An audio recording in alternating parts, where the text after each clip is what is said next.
working day and the last session for the year 2023. So I wish all my viewers, all the doctors in panel, all the doctors attending this event, and whoever is viewing this session to wish you a very, very happy new year for everyone. I would like everyone else over here to wish our audience a happy new year. Please, Dr. Vijay, would you like to wish happy new year? Yeah, wish everyone happy new year and hope the new year will bring more good health and prosperity to everyone.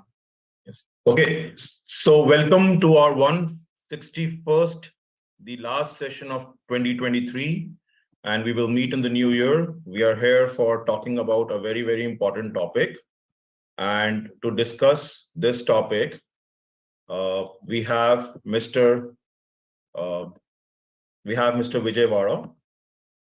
He's an MBBS doctor, an MD. He's the owner of Allergic Asthma Eye Hospital in Pune. And he has done his medicine from Imandar Multi-Speciality.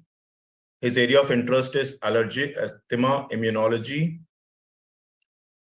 He has done a lot of publications. He has national and international journal, CMAAO, Canada. He's the author of paper American College of Allergy, review author in European Academy of Respiration Allergy. He's a speaker in multiple sessions on AP, chest physician, ENT surgeon.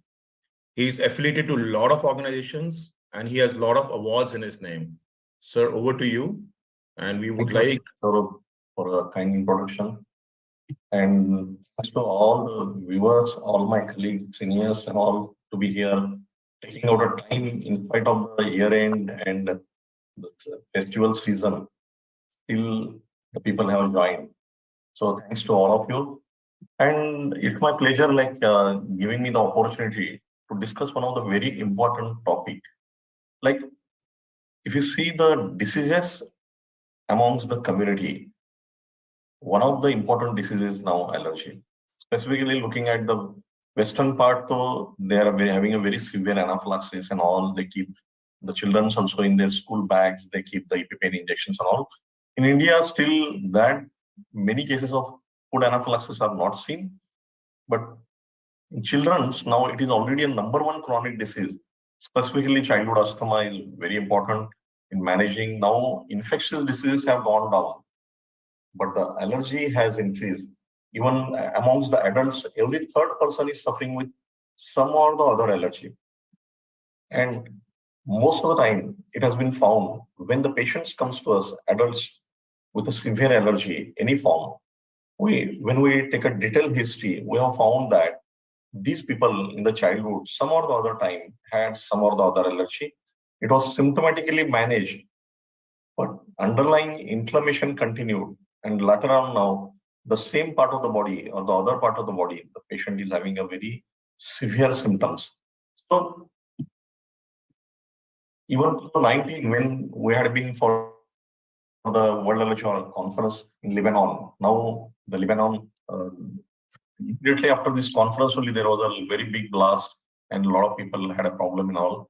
And again, after this war and all, now it is in the limelight. But there, it was declared that allergy is an epidemic now. So the novel approach is required. Symptomatically, we all are treating the patients. Our patients are taking medications. Like in Indian scenario, when I was talking to one of the head of a pharma company, a very big company. So the national manager was saying that more than 80% of the people in India are consuming the anti-allergic medications. Again, there are overuse of oral or parenteral steroids while managing these patients. And these patients, because of the disease itself, as well as the side effect of the steroids, are having a lot of problems. And the quality of life is very poor. And the complications leading to the deaths also has already increased. Now, it's not only just asthma. Now, asthma COPD overlap has been very well identified.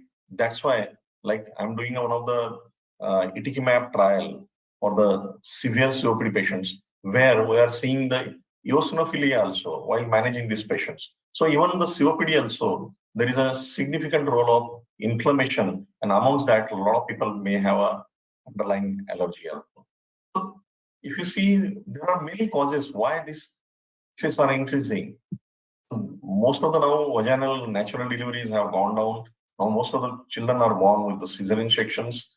Then the exposure to the farm dust has reduced, exposure to the cow dung and all, because there are studies. We did a study actually, and where we found the children which were exposed to the cow dung, the natural endotoxins from the cow dung, it was a protective to this. Then the farm dust in Indian scenario, most of the farms they are having a insecticides, pesticides used.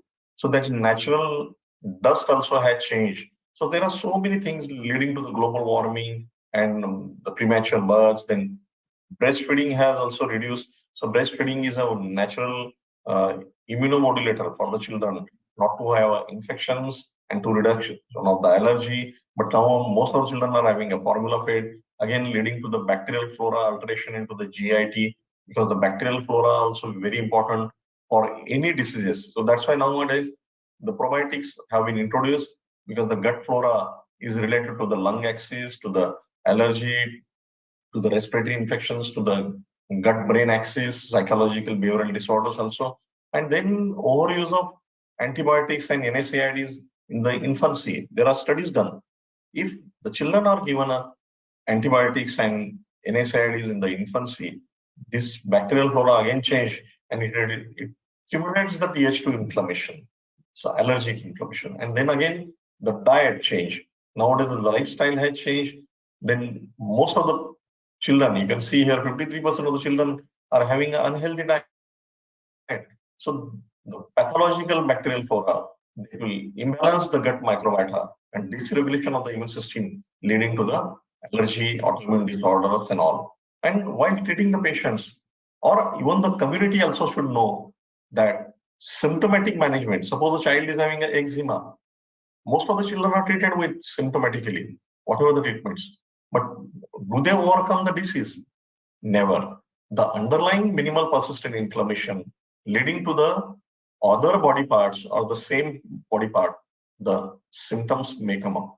So for example, suppose a child is having a rhinitis, like a lot of children we see, they just go on rubbing the eyes and nose or ears and all. Symptomatically, the cold and all, it is treated. Suppose some infections are there, they are treated. But in between, there is a window period. So what the parents feel is that they feel now this part has been treated. Now the allergy has gone. But it is not that way. We'll see next slides how there is a minimal persistent inflammation all. And while treating the patient, this allergic march is considered very well. Like last 4 years, when I was working with the World Allergy Organization Allergy Prevention Committee, 4 years we did a lot of, we analyze from every country the data for the this severe food allergies and atopic dermatitis, how we can prevent this.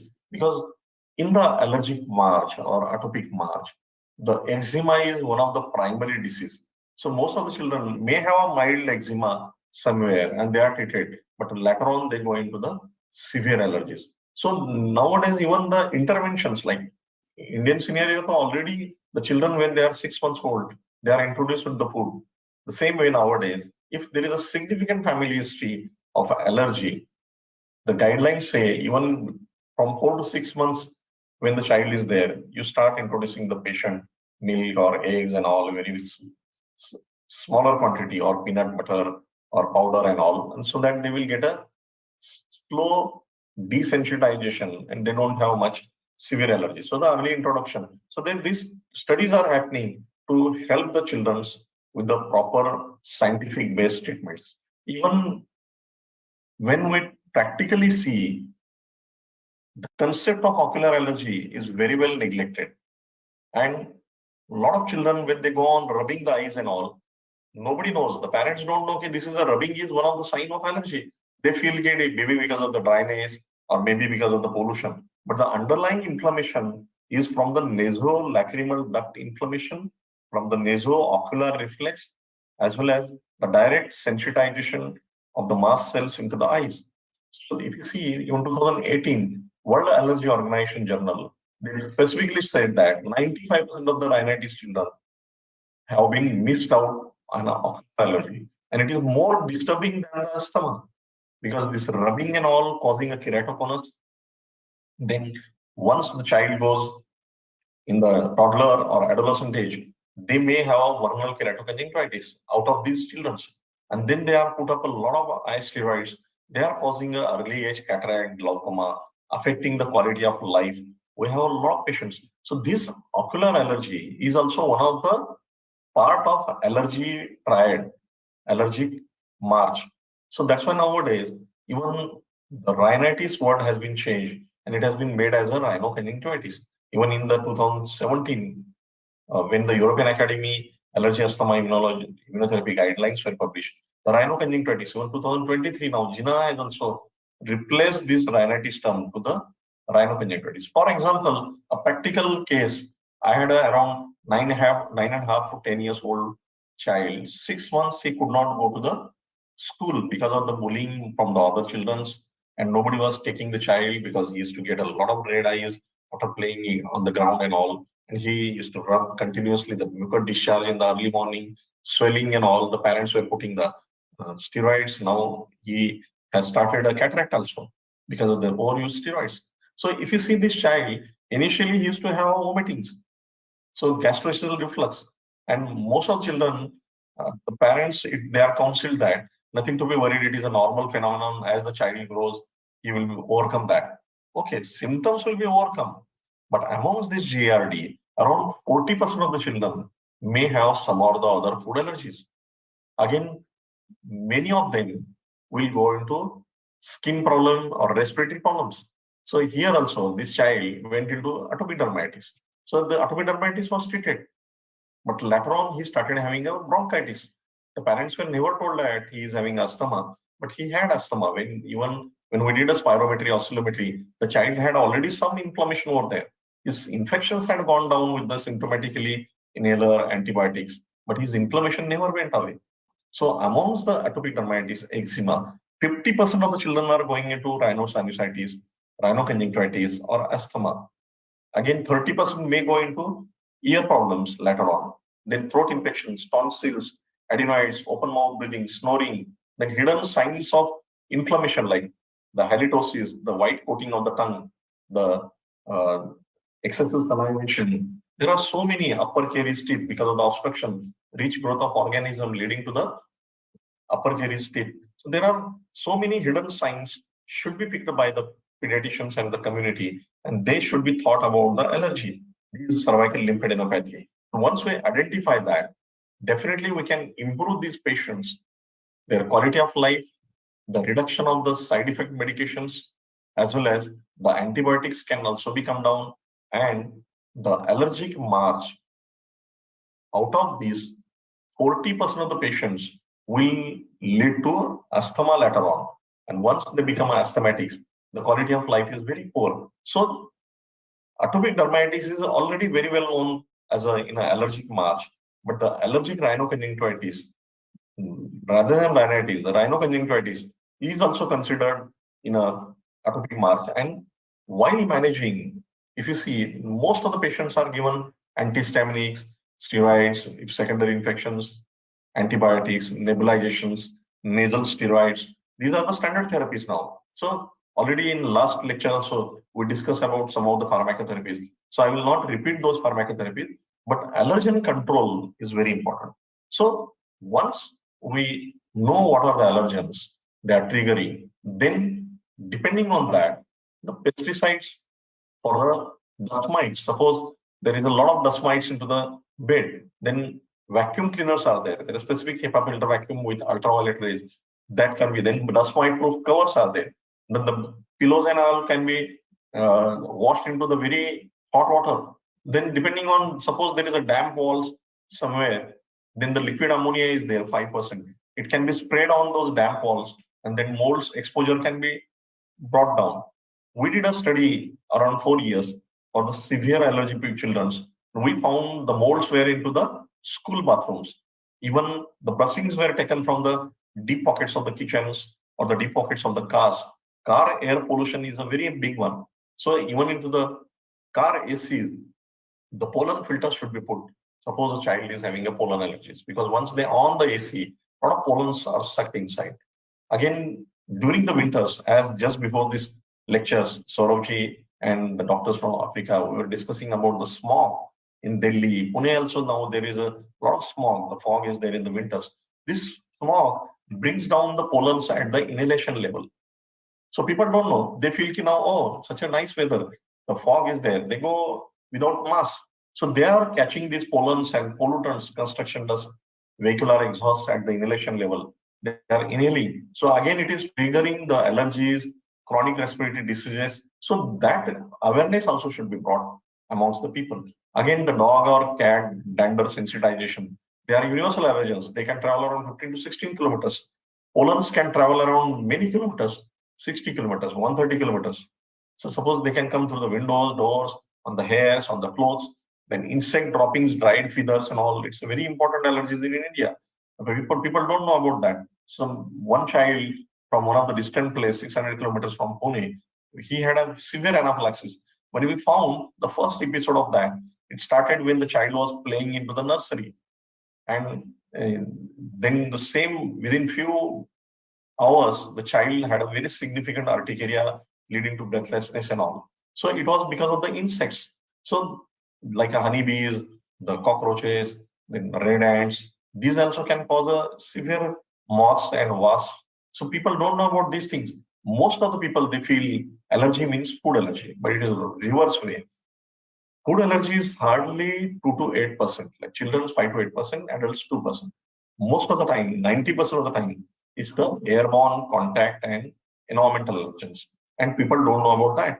So suppose there is a lightning during that time also, the pollens penetrate very high because these pollens are, because of the winds, they are sucked out on the upper side and they are broken down into the very fine particles and they penetrate deeply into the airways. So during that time, the windows also should be closed properly. They should use the mask if they are going outdoor, if there is a breeze and all. So that awareness. Again, nowadays, the targeted therapies are there. So still so much oral and parenteral steroids are given to the patients. While there are specific biomarkers like interleukins, IL-3, IL-4, IL-7, IL-13, Th2 inflammation. We did a studies in our hospital around 3 years with the Pune University as well as with the central government project. And specifically, we found these biomarkers where they are increasing these patients, the Th2 inflammation were increased. And when the proper specific biologicals are given in these patients, the anti-interleukin antibodies can be formed. And these are the safer alternatives than the oral and parenteral steroids. That awareness amongst the people should be there that there are specific treatments for the specific therapies which can stop this allergic progress and minimal persistent inflammation, newer sensitivities in the body. So this allergic march from eczema to the gastrointestinal symptoms like colics or urticaria or some food allergies, then leading to rhinitis, rhinosinusitis, conjunctivitis, asthma, chronic respiratory diseases, obstructive sleep apnea. Amongst that, also 60 to 70% of the people have an underlying allergic inflammation. So they are never guided about these precautions. So that awareness also should be brought into the people.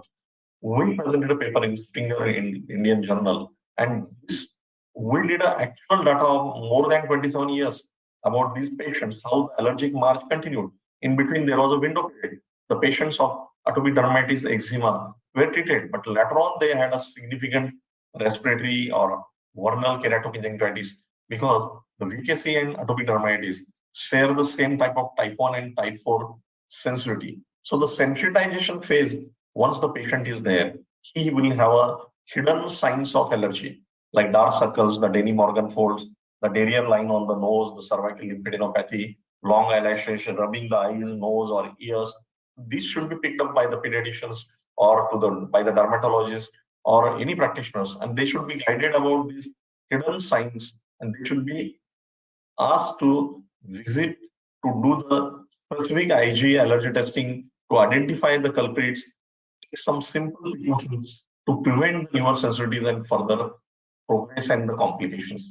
Even early intervention will definitely help the patients not to have a severe allergy or chronic respiratory diseases, and not to have overused medications.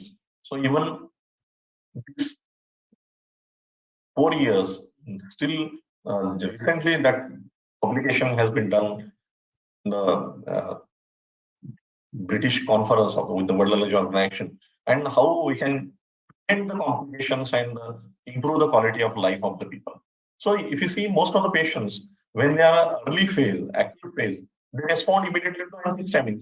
So the patients are also happy. So they don't think about much about the progress of the disease. Once the patient goes into the chronic phase, when the TH2 inflammation increases more, there is a tissue remodeling into the airways, into the skin and all, and the patient don't respond to the same antihistamine. So then montulicals, then the steroids, so many things are loaded to the patient, nebulizations, inhalers and all. So this was a patient from around 350 kilometers away. And this when the woman had been there. Last 35 years, she was suffering. She was suffering with sometimes rhinitis, sometimes conjunctivitis, now having such a bad skin with eczema. And once we treated her with proper management, within 9 months to 1 year, her eczema came down. So it's not that eczema means only children's. Now we are seeing a lot of adolescents with eczema, a lot of adults with eczemas. So the atopic march has changed. It's not characteristically from childhood to adult. Even some of the adults are starting eczema at the age of 45 also. Some of the anaphylaxis are seen at the 58 also. Recently, one adult had been to me and he had a significant anaphylaxis. The first time in his life. You can see how the improvement with the proper management. So this was a child 9 months old from around 60 kilometers away, and the child was brought for the continuous cold. And he used to have a open mouth. Then you can see such a long eyelashes were there. Some dark circles were happening. The father had a sinusitis. The mother had also sinusitis, and the father had a tonsillectomy into the childhood. This family history, if you see, there was a significant allergy into the family, and parents did not go for the proper identification and all. When the child went to 4.5 years, severe cough, not responding to anything, and he was treated by most of the experts. But when we did a testing, it was a Parthenium. It is an English plantain. Sensitivity was very high, and he had a significant turbinate posterior pharyngeal hyperplasia, postnasal mucus secretions. While unnecessarily, the child was getting so many steroids, nebulization, inhalers, but he was not responding. But the inflammation was in the posterior pharynx, nasopharynx. We started treating it, proper nasal wash, nasal douching, nasal steroids, then proper anti-inflammatory montelukast, isofenadine or bilastine or desloratadine or leocetrizine. If you use it properly, the inflammation comes down and the child has a very good response. So here you can see the first degree relatives also. Whenever we treat these patients, always take a proper history of first degree relatives. Anybody in the family may have a severe dermatitis, hair loss, dandruff, may have a sinusitis, migraine, ear problems, throat problems, tonsillectomy, adenoidectomy, or deviated nasal septum operation, snoring, or food allergies, or skin problems. We have to take a detailed history and then analyze the patient and treat it early stage. And there is a significant link now with asthma rhinitis. Now, out of asthmatics, there is a similar epidemiological, pathophysiological, genetic, and therapeutic link also. And 80% to 85% of the asthmatics always have an underlying rhinitis. So while treating these patients, we have to always look at the nose also. May not have the sneezing or rhinorrhea, but there are significant changes into the nose, the posterior pharynx and all, where we have to treat these patients also. So even in Indian scenario, there are significant that amongst the rhinitis, 35 to 40% of the people are going into asthma. In 6th January in Bangalore, we are presenting a paper on that. Like 50% of the people allergic rhinitis is seen now in India. So the cases are increasing. Epidemiological data has to be collected. There is a significant pathophysiological link. Common triggers, common functional interaction, similar inflammatory cascade, exposure to the allergens and pollutants. Cysteine leukotrienes are common mediators in upper and lower airways. Early late phase responses, infiltration by the same inflammatory cells, eosinophils, basophils, neutrophils, and then the inflammatory markers like histamine, then cytokine, lymphokines, and potential connecting pathways, as I mentioned, from the nose mucosa, which is a connected pathway to the eyes, to the sinuses, to the ears, to the upper tonsils, adenoids, and as well as the lower airways. And interaction of that, the inflammatory material which is connected, sensitization, then the open mouth breathing will reduce the air warming and humidification, decrease into the particle irritant trappings. The directly the inhalation of that particles will be there, and then the inflammation continues to the lower airways and other. If you see, these mast cells are the main culprits for most of the allergies, and this is a hyperactivation. There is a lot of misconceptions in the community. People think that allergy means lower immunity, and they miscommunicate to the patients that increase the immunity. And there are so many advertisements done on that, but it is not that way. These are the specific diseases. It is a hypersensitivity. It is a overactivation of the mast cells. So rather than increasing the immunity here, we have to target the mast cells, reduce the inflammation, reduce the hypersensitivity to the normal sensitivity. So the sensitization which is happening from the pollens, dust mites, insects, danders, we have to desensitize against that and take some simple precautions. So increasing the immunity will not help these patients of allergy. Basically, we have to reduce the inflammation. So there is a crosstalk between the rhinitis and asthma, the nasal mucosa and the bronchial mucosa, eosinophilic infiltration, and other inflammatory markers. So you can see like how the early and late phase responses, how in the rhinitis children also or adults, when we do the spirometry, oscillometries, we have found a significant inflammation. Even the eczema patients, adolescents and adults, or urticaria patients, we did a studies, we did a impulse oscillometry phenotest and all with the family history and all. We found significant inflammation into the smaller airways. So that genetic link also overlapping the susceptibility loci, the C11 or F13 or LRR C32 region on the chromosome 11q13.5 is associated with the atopic dermatitis, asthma, allergic rhinitis. So now there is a genetics also, it is studied, not by the people which are advertising, but patients should go to the specific experts and take advice. And the role of this genetics as well as the environmental factor, the lifestyle, the diet, that is significant in these patients. So while treating these patients, not only the symptoms, we should reduce the emergency visits, we reduce the hospitalization, the lower costs also can be achieved with the proper treatment. So you can see like this was a 46 years old with significant anaphylaxis, first time in his life, and red hand and the prosopsis pollens had been under that tree. He's a farmer. He was eating his food and suddenly he started having a snoring like sound and obstructive sounds. So one of the person noticed and he was rushed to the hospital where I did a lecture around 5 years back. The doctor had listened that and he thought on anaphylaxis, he gave that and he was saved and then referred to us. We did a testing. So when we examined, when we asked the patients and the parents and the relatives, they said never in his life he had allergy. But you can see such a significant turbinate hypertrophy was there. He had a snoring also, but they never thought it is an allergy. In between, in his childhood, he used to rub the nose and all because there was a diarrhea line. So you can see the dark circles. This was a young adolescent girl from Ahmedabad having a significant eczema. She's around 19 to 20 years old. Before this 8 to 10 years, she never had a problem. In childhood, she used to have a seasonal cough cold after eating ice cream, cold drinks or something. But in between, she was in a dormant phase. The sensitivity was continued. When we tested, she had a multiple allergen sensitizations. When we did a spirometry, she had a airway inflammation also. So this continues. So that awareness into the community is important for the prevention purpose also. So the primary prevention, we can improve the lifestyle of the people, then the exposure to the farm dust and all, then proper community awareness about use of less pesticides, less vehicles, pollution-free vehicles. These are secondary prevention. We can introduce the patients with the early foods like peanuts or milk and all. Then tertiary prevention, progression of the severity with the proper allergy management. So even 2017, with the Indian Allergy Asthma guidelines also. Now, focus medical history. The experts should be examining these patients, specific IgE standardized testing, allergen avoidance, and whenever it is required, desensitization should be followed. The allergen immunotherapy, desensitization, tolerance development, or immunotherapy, that awareness is lacking amongst the community.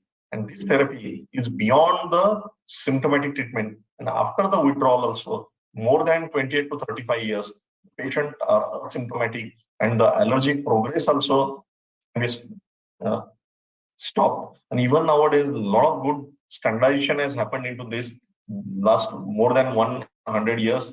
The allergen immunotherapy has been studied and that awareness should be brought. And this immunotherapy is helpful for the IgA-mediated diseases like rhinitis, conjunctivitis, asthma, stinging insects or anaphylaxis. Even severe drug allergies are increasing because of primary mast cell hyperactivation happens. So these deaths, many complications against, if you see in community, a lot of first generation antihistaminics are given to the drivers also. They drive the vehicles, they go under sedation and their accidents happen. So that also can be prevented. A lot of children are giving a first generation antihistamines. Their sleep cycle is affected. So cognitive behavioral disturbances happen. So these type of studied research-based, scientific-based treatments will stop the progress of the disease. You can see the molecular level also, the Th2 inflammation, which is reversed to the Th1, the eosinophils are reduced, the inflammatory markers, mast cell binding of this specific IgE is also broken, and then the targeted therapies like omalizumab, mepolizumab, benralizumab also help to reduce the inflammation faster than the oral and parenteral steroids. Nowadays, the subcutaneous and sublingual immunotherapy is also used, and they form the specific IgG1, IgG4, IgA antibodies, regulatory cells, increasing the IL-10 and TGF beta factors, which are the anti-inflammatory or which are for the allergen desensitization. So what we should expect is that besides the symptomatic medication, it should be having a long-term benefit, early onset of efficacy, sustained and increasing efficacy, long-term benefits, prevention of the newer sensitivities. That is very important because whatever the treatment we are giving at present, it is just symptomatic control, but the newer sensitivities are continued, underlying minimal persistent inflammation which is continued, and that should be also prevented. The chronic respiratory diseases, obstructive sleep apnea, asthma, COPD-like diseases, steroids and antibiotics should be reduced, and long-term wise it should be cost effective. Summarizing the allergic march concept, allergic progress of the disease, atopic march, that concept into the community should be there. That's why identify the hidden signs, identify the dark circles, Denny Morgan force, barrier line, rubbing of these things, frequent blinking, discharge, reddened eyes, then tonsils, adenoids, open mouth breathing, upper caries teeth, halitosis. Such type of things should be identified early, excessive salivation and all. These are the early signs of allergy. Identify the specific IgE testing, give the simple precautions to the patients, treat the patients with the proper biomarkers and proper biologicals rather than the steroids and all. Reduce the steroids, antibiotics into these patients, and desensitization immunotherapy will definitely, as a disease-modifying therapy, not only to the patients, even the parents, if they are treated in an early age, the next generation also severity comes down. So that awareness and at the primary, secondary, and tertiary level prevention strategies should be formed. Not only the symptomatic treatment, the environmental control, the pollution control, there is a role of people only. When the people think on that, use less polluted vehicles, use maximum bicycles. Like in Pune, like city, it was said that it is a bicycle city. But nowadays, the construction dust has increased so much. Now people are using vehicles and all. So again, that awareness should be brought that these should be coming down. The plantations has to be more, the pollution and the global warming also should be brought down, because not only the allergies, even the lung cancers are increasing. These are positive for the long-term disadvantages to the community. And if the parents are treated properly, even the children will have a benefit of that. So there are a lot of things has to be done at all levels, at the doctors levels, at the community levels, as well as to the environmental level. And that concept, once it comes, it will definitely help the people. Thanks a lot again, and wish you all Happy New Year. And I hope definitely coming together, we can help the community. Thank you, Dr. Vijay Warad. Can you please, yeah, okay. So thank you for enlightening us for a very wonderful topic of allergy. I think we all are facing during our time, especially in terms of this pollution, in terms of what we are eating. Everybody is facing that allergy. So I would like to open this forum for the question answers. If anybody has, can we have a quick round of question answers, please? Thank you, Saurabh. It's a really very, very important and very informative clinical information was given by Dr. Vijay.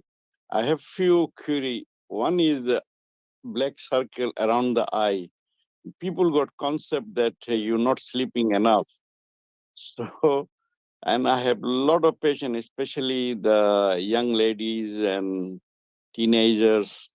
So, and they don't have any other symptoms. So, Dr. Vijay, I need your guidance there. And second one, in children, eosinophil rise without any symptoms. Should we treat as allergy or you just monitor them? And up to you. Thank you. Yes, sir. Thank you, sir. Actually, both the questions are very important. Actually, the dark circles, even worldwide, there are a lot of studies done. Internationally also, allergy patient in the history also, allergy questionnaire is that has been given a very important questionnaire.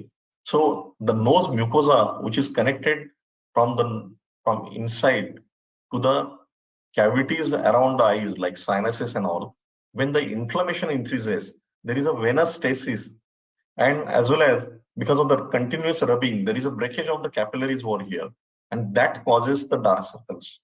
So there are documented studies. Definitely the other things like vitamin deficiencies and the improper sleep also triggers that, but that is one of the hidden sign of allergy. So along with that, if the patient has a turbinate hypertrophy, if the patient has a posterior pharyngeal hyperplasia, other hidden signs, then it will guide us that it is a allergic inflammation. So that also helps a lot to the patients. So second is that eosinophil levels.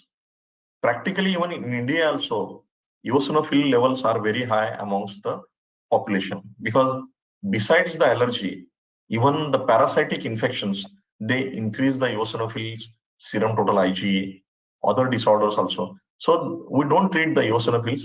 If the patient has a significant family history as well as hidden signs of allergy, then only we treat the eosinophils. And in these patients, suppose treating with the diethyl carbamazepine also does not help because this eosinophilia, because of the allergy, has a different mechanism, and eosinophilia, because of the parasitic, is a different mechanism. So both the treatment also vary. So depending on that, we have to treat. So we do the pheno test, exhale nitric oxide test. We do the oscillometry. And if the patient is having an inflammation from the airways, then only we can treat it. Thank you very much, Dr. Vijay. Professor Bukhari from Pakistan. Sorry, Saurabh, I was late due to some all my children are suffering from upper respiratory tract infection. I think COVID is once again in Lahore. I do not think what is the situation in India.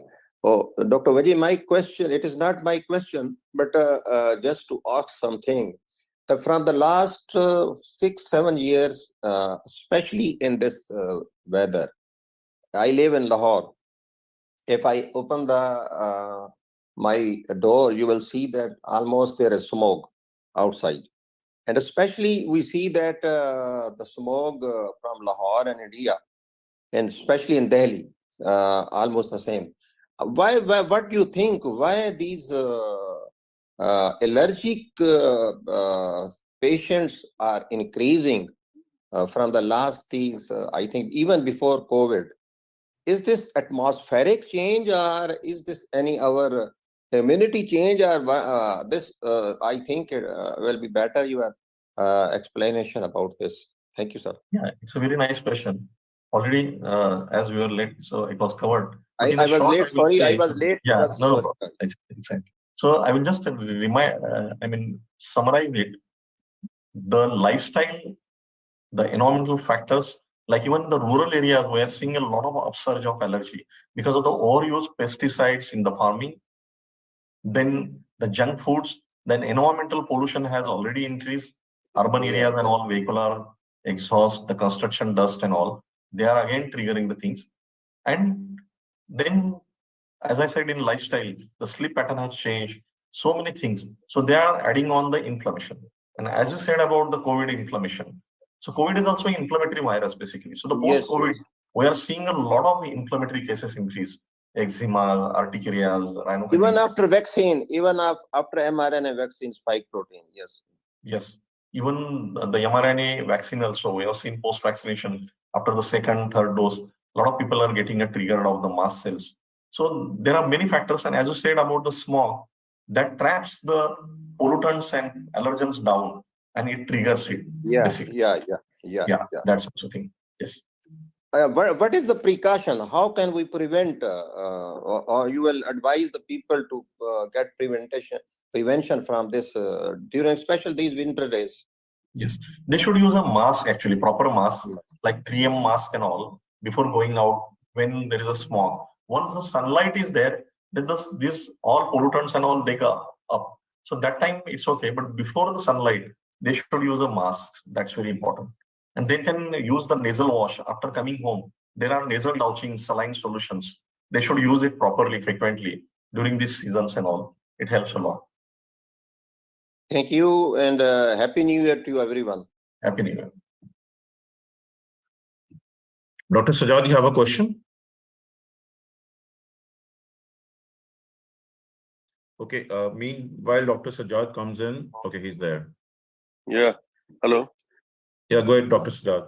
Okay, thank you very much, Saurabh, and Happy New Year to everybody. Wish you best of luck the coming year and all the success, all the happiness to all of you. It was excellent presentation, Dr. Vijay. I am basically an ENT surgeon. I just would like to know about your experience regarding the use of anti-allergy. Sometime, or I think it's happened to me also, that if you use anti-allergy for a longer period of time, you have a problem with your memories. Is it? Do you have any experience on this? Yes, sir. It's a very good question. Even 2017, we presented a paper around 65 to 80 children, and sleep cycle affected because of the first generation antihistamines. So specifically, the first generation antihistamines, the sedative antihistaminics, which cross the blood-brain barrier, will have effects on that. But nowadays, the third generation antihistamines, which does not cross the blood-brain barrier, like levocetirizine, bilastine, and the fexofenadine, desloratadine, have very less effects. And that's why what we say that once the patient take the precautions, during the summer, most of the people don't require anything. So intermittently during the season, we should treat with the antihistaminics. Then again, you reduce it, put the patient on the only montelukast, so that what happens is that reduces the Th2 inflammation. So that way we have to manage these patients so that they are not in a continuous base. And the nasal steroids are less used into the community because still the people have unnecessarily scaring of the nasal steroids or inhaled steroids. So that awareness to the community has to be included, that they are localized, they don't cause a systemic absorption, so that the oral antihistaminics also can come down. Right. Okay. Thank you very much. Thank you, sir. Dr. Vijay, I have a few questions which I can find on the Facebook. One of the questions is, we are seeing a lot of pollution going forward. And one of the problems is the cough allergy, which people are not able to fix it. And they are taking a lot of anti-allergic and even the antibiotics. What is it that your suggestion is? Because this is something which is unavoidable. Yes, you have said that you can wear a mask, you can use an air purifier, but you can't avoid completely. And the pollution levels are touching to the extent of 400, 500, even 1,000. So what is your suggestion for people, especially the young generation, the old age people, and even the kids we're talking about? Yeah, it's a very nice question. Actually, see, whatever the precautions are always best, like a diabetes, The patient should not have a sweets. The same way here, whatever the precautions should be taken. But besides that, as a practical treatment, the nasal douching, nasal wash multiple times can be done. It's very easy. Nowadays, even the ready-to-use saline solutions of the seawater are available. The patient can carry with them in the pockets anywhere. Whenever possible, they can go into the bathroom and all, they can just wash it. It helps because the mucus comes from the sinuses and all post-nasal dribbling. That irritates the throat a lot. Then again, the simple precautions. Whenever they come out from at home, they can do the normal breathing things like traditionally also. Just so that whatever the pollutants and all come out, then the mucus also comes out that way. One more is that most of these people, they understand if something has gone inside and it is irritating. They can also do this exhalation rather than sniffing inside, because most of the Indian people, they have a habit of sniffing inside. So they go on doing this way. So again, it takes all these pollutants, allergens inside, and again triggers that. So always keep a habit of excelling. That is also important. And then the good expert advice with the proper anti-inflammatory dose of medicines like fexofenadine, bilastine and all, not as a 20 milligram. It can be increased to 40, 80 milligram also. Fexofenadine up to 720 milligram whenever it is required as a safer anti-inflammatory. Then the soothing things are there.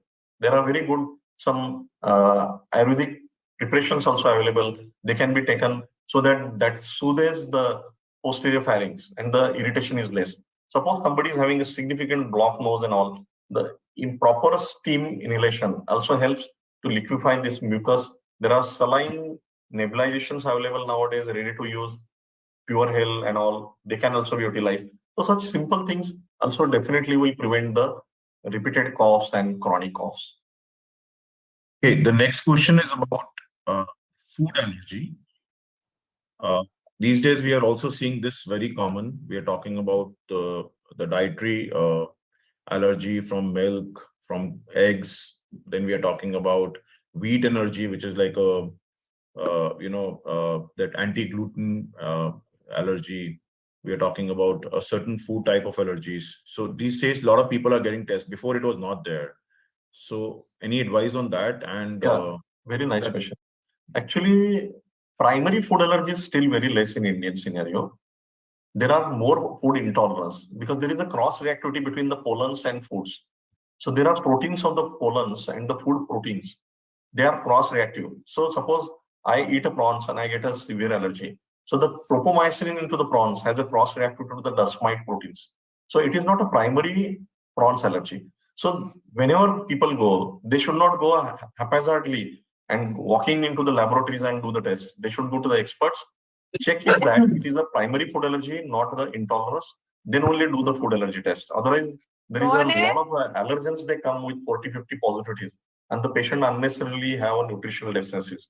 So rather than that, primary food allergy is that immediately after having a food, within 2 to 3 hours, the patient has to show significant stomach aches, puking, rashes, edema, breathlessness. That is the primary food allergy. Intolerance means migraine, headache, acidity, indigestion and all. So intolerance, very easy to, the tolerance can be developed. We have to reduce the inflammation first, whatever the gut inflammation with the specific probiotics, some mast cell stabilizers. Then we have to introduce to the food very slowly in a micron levels, like from the toothpick to the maximum level, whatever the patient is consuming, so that he will develop a tolerance to that. That way can be managed. Now the additives, preservatives, salts, then colors into the foods are a different part. These are the chemicals. Most of the people have that trigger. So that once we identify, avoid those things because those are the chemicals. It's very difficult to manage with that. But the mast cell stabilization and the gut inflammation, if it is reduced, that also can be tolerant to the patients.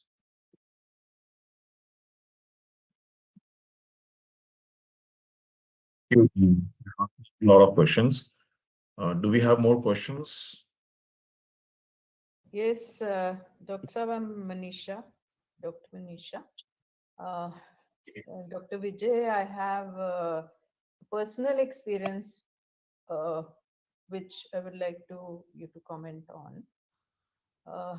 I kept having during some seasons some triggered, continuous sneezing, for which say it would continue for about a month and all. Every second, third day, I had to take an anti-allergic like cetirizine. Thereafter, it would get relief. Then again, trigger off. And then suddenly it would disappear. But one fine season, it just didn't go. So one of my classmates in Bombay suggested a homeopath who's working under her. And he took a full history, etc. And then finally prescribed a liquid phosphorus dose, which was highly diluted. And first 0/1, then I went up to 0/6. So, and believe me, and I was relieved. For 2 years, I had no recurrence, no such episode. Thereafter, this year again then I had only one bottle of 0/6 phosphorus. So do you have any idea about that? And then See, basically, ma'am, even homeopathy is Yeah. developed in Germany. Okay, yeah. Dr. Honeyman. So I had been there in 2019 for the master class in the same university. Hmm. And I found the homeopath doctors also, they refer for the allergy test.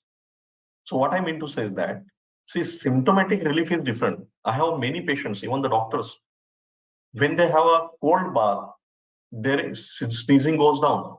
And some of the patients are there, after having a warm bath also, they have a sneezing. So even some people, they do the swimming and their allergies are controlled.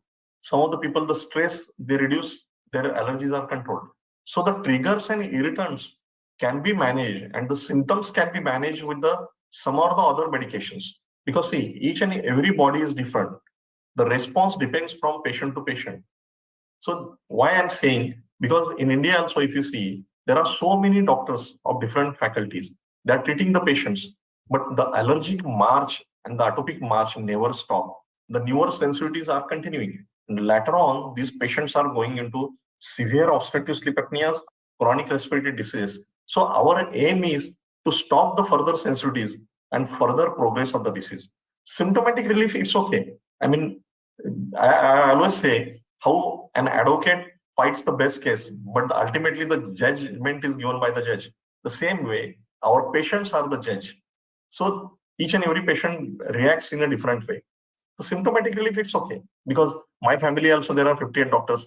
So even some of them are last 65 years, they are treating with Ayurveda, homeopathy. So some of the patients, they respond to those medications. But long-term wise, we have to manage the allergy, how we manage the diabetes, like sugar management. The same way, allergy management, the primary triggers, if you don't avoid and we don't take care of that, later on, the same patient will have a severe allergy, chronic respiratory diseases, and complications. So that has to be prevented. Yes. Thank Yes, you. ma'am. Thank And you. also there is, you just mentioned use of nasal saline, nose washes, as well as some Kapalbhati like you had just shown. So I'm a yoga trainer, instructor. Yes. So Mhm. Kapalbhati is very useful in cleaning the passages, and I think you are endorsing that, as well Yes. as nasal saline nose washes. Then you see, we have this Jal Neti. So what do you Yes. think of that? Yeah, there are So, improved so, journey so Dr. There Vijay, are before you can improved nasal answer, wash. Yeah. Dr. Vijay, before you can answer this question, I remember talking to somebody and they said because of this pollution level over here in Delhi and probably in India, the Kapal Bharti and the yoga techniques where you're breathing inhale and inhale out is not very, advised because you are actually inhaling the pollution, the level of it. Yeah. You are right, actually. That's why I See, said, I said each and every patient is different. Just one Each and moment. every patient is different. So what we have to do is that, suppose somebody is staying in a very polluted environment. So rather than that, he should not inhale very fast. So normal breathing and exhaling should be Faster. Okay. aim was that to exhale the pollutants and the allergens and the mucus out. My aim was not to have an exercise basically. I'm not, breathing exercises are different for each and every patient. So each and every patient cannot have the same exercise actually. That's a very good question. But and even I say the snoring person in Delhi and Pune, Mumbai has more Different. side effects than a snoring person in a Mahabaleshwar or Uti or something. So there are many things into that. Yes. Dr. Manisha, yes, you were asking something. I was trying to answer Dr. Saurabh's question. He's saying deep breathing, yes. During pollution times, in breathing should be reduced. Can be normal in breathing, preferably with mask, and out breathing, like forceful in Kapalbhati, and we can do that. A prolonged out breathing can be done. Yeah, but I think Jalnidhi is one of the best study- things you can ever do. Yeah, even Even- we did a study in amongst the athletes in Pune.